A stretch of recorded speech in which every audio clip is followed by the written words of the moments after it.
Hi అండి. అందరూ ఏం చేస్తున్నారు? ఈరోజు నేను పైనాపిల్ జ్యూస్ చేసుకొని తాగానండి. చాలామంది పిల్లలు గానీ, పెద్దవాళ్ళు గానివ్వండి, పైనాపిల్ ముక్కలు తినేది ఇష్టముండదు. అలాంటి వాళ్ళు చక్కగా జ్యూస్ చేసుకొని, కాస్త తేనె కలుపుకొని తాగవచ్చండి. నేనైతే ఇందులో కొన్ని వాటర్ కలిపి జ్యూస్ తయారు చేశానండి. తేనె గూడా కలపలేదు. చాలా రుచిగా ఉంది జ్యూస్ అనేది.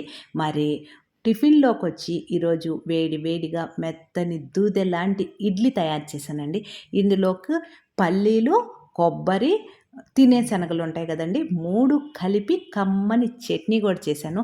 తయారీ విధానం ఆల్రెడీ మన శారదాస్ ఛానల్‌లోనే అన్నీ ఉన్నాయి. అవసరం అనుకుంటే చూడండి.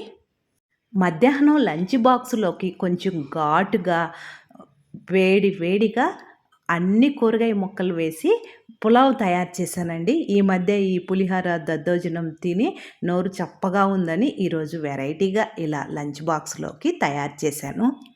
మీరేం వంట తయారు చేశారో కామెంట్ సెక్షన్‌లో తెలియజేయండి. ఛానల్‌ని ఫస్ట్ టైమ్ చూస్తుంటే మర్చిపోకుండా సబ్స్క్రైబ్ చేసుకోండి. Thank you.